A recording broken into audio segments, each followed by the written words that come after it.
Hello बच्चों, आपका फिर से एक बार स्वागत है एसएस कोचिंग क्लासेस के ऑनलाइन क्लास में। और आज की क्लास में पढ़ने वाले हम हिंदी, वो भी शुरुआत से। ठीक है, और ये क्लास स्पेशली 10वीं के बच्चों के लिए है। 10वीं के बच्चे अगर इस चैनल पे आ रहे हैं तो इस चैनल को क्या करें, सब्सक्राइब करें और बेल आइकन को दबा दें, जिससे उनको हर वीडियो का नोटिफिकेशन तुरंत मिलता रहे और अपना हिंदी में 90+ मार्क्स लेके आए, 90+ नंबर, यानी 90+ बोले तो 90 से ज्यादा नंबर लेके आए।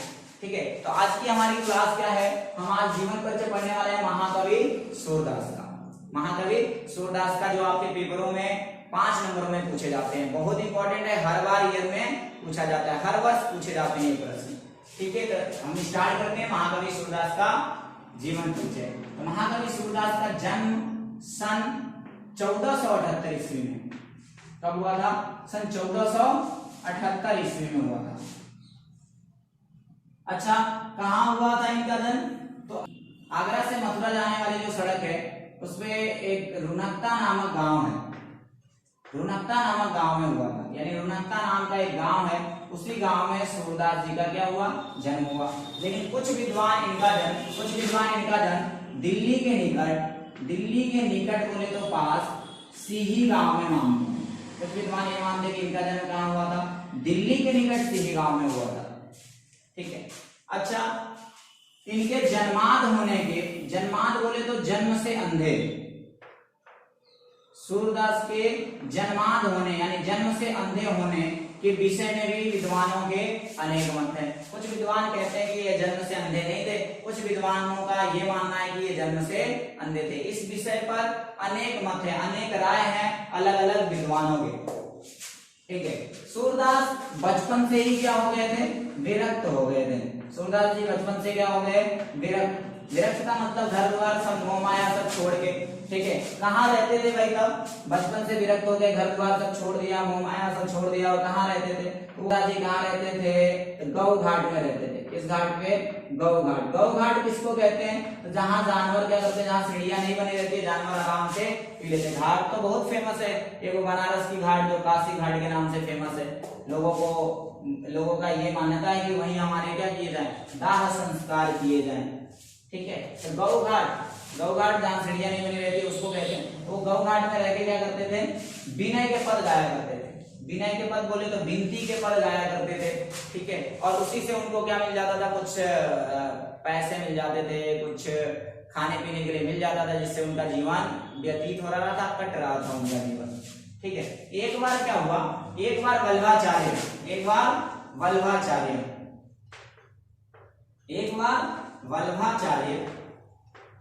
गौ घाट पर रुके। किस घाट पे रुके? गौ घाट पर रुके। वल्लभाचार्य मैं बता दूं वल्लभाचार्य के बारे में। वल्लभाचार्य क्या थे? कृष्ण भक्त थे, और वल्लभाचार्य जी को कृष्ण का अवतार माना जाता था कि ये कृष्ण के अवतार यानी कृष्ण ही हैं, बस ये दूसरे युग में आ चुके हैं।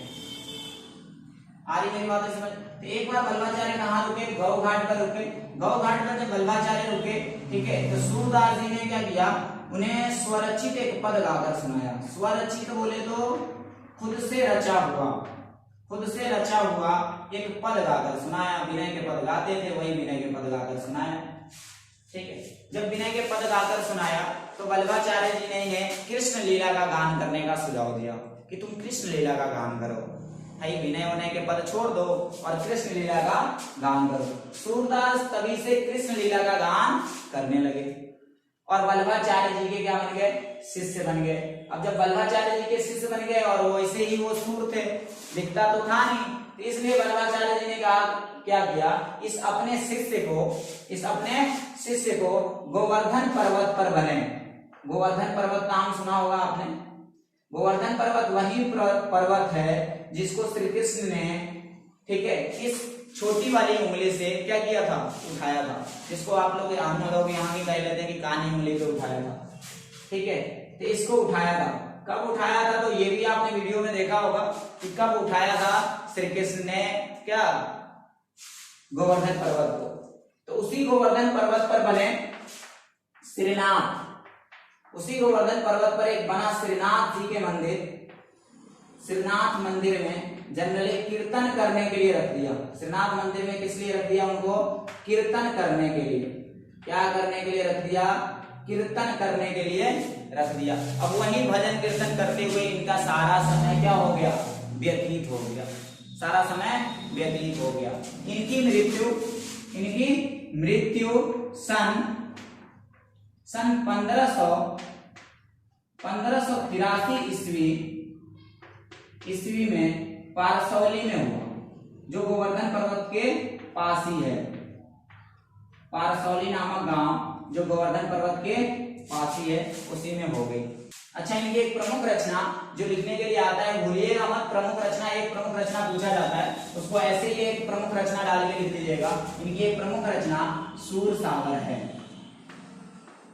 इनकी एक प्रमुख रचना सूरसागर है। आपके जीवन परिचय में इतना ही लिखना होगा। आज के लिए अगर वीडियो पसंद आया तो वीडियो को लाइक कीजिए, इस चैनल पे नए हैं तो इस चैनल को सब्सक्राइब कीजिए और बेल आइकन को जरूर दबा दीजिए, नए वीडियो का नोटिफिकेशन आपको मिलता रहे।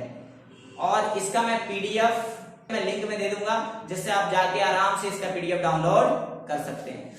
आज के लिए इतना ही। जय हिंद, जय भारत।